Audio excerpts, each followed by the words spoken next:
Hi everyone, आज का हमारा टॉपिक है class 12th accounts debentures unit का issue of debentures as collateral security. सी डिबेंचर्स टॉपिक हम ऑलरेडी पिछले 3 वीडियोस में डिस्कस कर चुके हैं, जिसमें कि हमने किया था normal issue at discount, issue at premium and issue of debentures for consideration other than cash. आज हम कोलेट्रल सिक्योरिटी, देखो कोलेट्रल सिक्योरिटी का अगर हम मैं सिंपल बात करूं तो इसका मतलब होता है एडिशनल या सेकेंडरी सिक्योरिटी। सेकेंडरी मतलब जिसका नंबर सेकेंड नंबर पे आए। ठीक है, तो फॉर एग्जांपल से हम ले लेते हैं एक बार। मान लीजिए मेरी एक कंपनी है, ठीक है, कंपनी शेयर्स डिबेंचर्स दोनों इशू करती है। कंपनी को पैसे की ज़रूरत पड़ी तो कंपनी ने क्या किया, लेट से बैंक से लोन लिया। ठीक है, अब बैंक से लोन लेने पे कंपनी को अपनी एक प्रॉपर्टी क्या करनी पड़ेगी, मॉर्टगेज करनी पड़ेगी, यानी कि गिरवी रखनी पड़ेगी। तो मान लीजिए कंपनी ने कोई बिल्डिंग मॉर्टगेज कर दी। ठीक है, तो ये बिल्डिंग यहाँ पे क्या होगी, प्राइमरी सिक्योरिटी हुई, जिसको कंपनी ने प्राइमरी उस पे प्राइमरी बेसिस पे मॉर्टगेज किया है। मींस अगर कल को कंपनी लोन की पेमेंट नहीं कर पाती तो बैंक क्या करेगा, बैंक अपनी पेमेंट कहाँ से ले लेगा, बैंक बिल्डिंग को ऑक्शन करेगा और उससे जो पैसे आए उससे बैंक अपनी पेमेंट ले लेगा। लेकिन मान लीजिए अगर बैंक बोलता है कि बिल्डिंग से पैसे हमारे कल को नहीं पूरे हो पाए तो हम क्या करेंगे, तो उस केस में कंपनी क्या कहती है, कंपनी अपने डिबेंचर्स मॉर्टगेज कर देती है एज कोलेट्रल सिक्योरिटी। ठीक है, कोलेट्रल सिक्योरिटी मतलब मान लीजिए लोन की पेमेंट नहीं हुई तो बैंक क्या करेगा, बिल्डिंग ऑक्शन करेगा, वहां से पैसे पूरे करेगा। और अगर फिर भी पैसा जो है शॉर्ट पड़ जाता है, ठीक है, इसका मतलब अगर फिर भी पैसा शॉर्ट पड़ता है तो क्या हो जाएगा, तो बैंक किसको ओन कर लेगा, bank will own the debentures which are placed as collateral security. अब बैंक ने अगर डिबेंचर ले लिए तो उस पे कंपनी को क्या पेमेंट करनी पड़ेगी, इंटरेस्ट की पेमेंट करनी पड़ेगी, क्योंकि बैंक अब कंपनी का क्या बन जाएगा, डिबेंचर होल्डर बन जाएगा। ठीक है, तो that means debentures issued at collateral security का मीनिंग होता है कि कंपनी ने लोन लिया, ठीक है, कंपनी ने लोन लिया, कोई अपनी प्राइमरी सिक्योरिटी भी रख ली। कल को अगर कंपनी लोन की पेमेंट नहीं कर पाई तो पहले बैंक पहले पैसे कहाँ से पूरा करेगा, प्राइमरी सिक्योरिटी से पूरा करेगा। फिर भी पैसा पूरा नहीं पड़ा तो बैंक क्या करेगा, डिबेंचर्स को ले लेगा और बैंक डिबेंचर होल्डर बन जाएगा। अब डिबेंचर होल्डर बन गया तो डिबेंचर होल्डर्स को कंपनी क्या पेमेंट करती है, इंटरेस्ट की पेमेंट करती है। तो इंटरेस्ट आपका ड्यू होना स्टार्ट हो जाएगा, जिस पे कंपनी को इंटरेस्ट की पेमेंट करनी पड़ेगी डिबेंचर्स पे। ठीक है, तो अब एक चीज़ आपको ध्यान रखनी है इसमें, जो मेन पॉइंट है कि जब तक पेमेंट हो रही है, अंटिल कंपनी इज डिफॉल्टर, मतलब जब तक कंपनी डिफॉल्टर नहीं होती तो डिबेंचर्स का जो इंटरेस्ट है that is not due.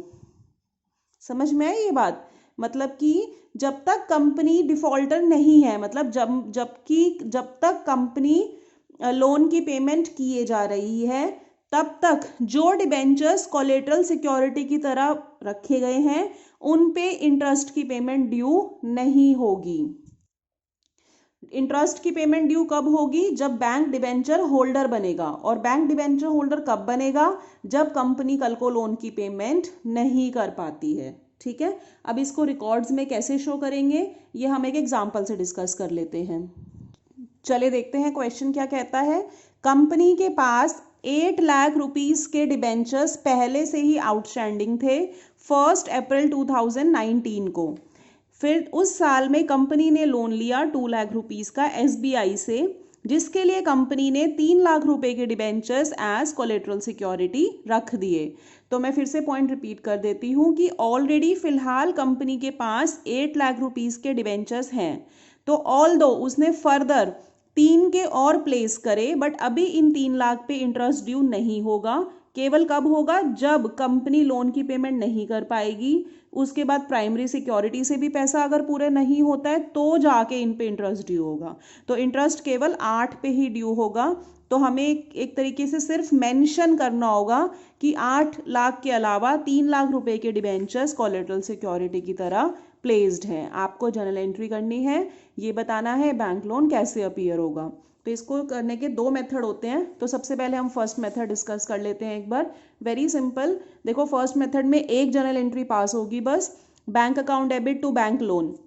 Bank loan क्योंकि लाइबिलिटीज है, लाइबिलिटी का क्रेडिट बैलेंस होता है, और कंपनी ने पैसा आया क्योंकि कंपनी ने लोन लिया, तो 2 लाख रुपए का कंपनी ने लोन ले लिया, क्योंकि क्वेश्चन में मेंशन है 2 लाख रुपीस का लोन है। उसके बाद बैलेंस शीट में कैसे शो करोगे, देखो पहले नोट्स देखो, नोट्स में क्या होगा, लॉन्ग टर्म बोरोइंग्स में डिबेंचर्स तो 8 लाख के ही है ना, क्योंकि 3 लाख रुपए के कोलेट्रल हैं, अभी वो ड्यू नहीं हुए हैं, तो हम यहाँ पे 8 लाख ही शो करेंगे।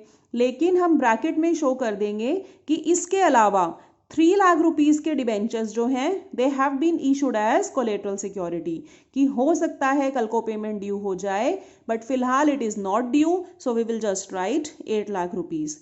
इसके अलावा कंपनी ने लोन लिया है 2 लाख रुपीस का, जिसके ब्रैकेट में हम मेंशन कर देंगे कि लोन के अगेंस्ट डिबेंचर्स हैं 3 लाख रुपीस के ऑन कोलेट्रल सिक्योरिटी। तो टोटल कंपनी की लाइबिलिटी 10 लाख हो गई, 8 लाख पहले से ही थे, 2 लाख का कंपनी ने लोन ले लिया। ऊपर फिर नॉन करंट लाइबिलिटीज में long term borrowings 10 lakh, last year 8 lakh थी, 8 लाख रुपए क्यों थी, क्योंकि केवल डिबेंचर था। इस साल वो 10 लाख हो गई है क्योंकि इस साल डिबेंचर भी है प्लस बैंक लोन भी है। ठीक है, देन सेकेंड मेथड में first entry will remain the same, bank account debit to bank loan 2 lakh rupees. अब ये वाली देखो entry, debenture suspense to debenture. अब जैसे हमने डिबेंचर इशू किए और डिबेंचर्स का क्रेडिट बैलेंस होता है, तो 2 डिबेंचर लिखा 3 लाख रुपीस के एज कोलेट्रल सिक्योरिटी। लेकिन अभी ये पक्का थोड़ी ना है कि ये ड्यू हो ही गए हैं, कल को डिफॉल्टर होता है तो ड्यू होंगे, तो अभी ये बात सस्पेंस में है, तो इसलिए यहाँ पे हमने क्या एंट्री किया, debenture suspense account debit 3 lakh rupees, right. तो यहाँ पे देखिए वर्किंग नोट कैसे शो करोगे, डिबेंचर यहाँ पे 8 लाख करोगे, जैसे 8 लाख पहले था, 3 लाख इसने और इशू कर दिए, क्यों, क्योंकि 8 लाख रुपीस क्वेश्चन में मेंशन्ड है, जर्नल एंट्री में आपने किया 2 डिबेंचर, तो 3 लाख रुपए के डिबेंचर बढ़ के 11 लाख हो गए। लेकिन एक्चुअल में 3 लाख रुपीस तो ड्यू नहीं है ना, तो हमने माइनस कर दिया डिबेंचर सस्पेंस 3 लाख, ताकि अल्टीमेटली यहाँ पे 8 लाख रुपीस ही आएगा, क्योंकि अभी तक ड्यू नहीं हुए हैं। तो एक तरीके से ये 3 लाख पहले प्लस हुआ, उसके बाद ये माइनस हो गया। Then again bank loan 2 lakh rupees, total आपकी लाइबिलिटी 10 लाख रुपीस की आ गई, जो कि ऊपर शो करेंगे। Last year it was 8 lakh because of only debentures. Now it is 10 lakh because of debentures and bank loan. Okay. Thank you so much for watching.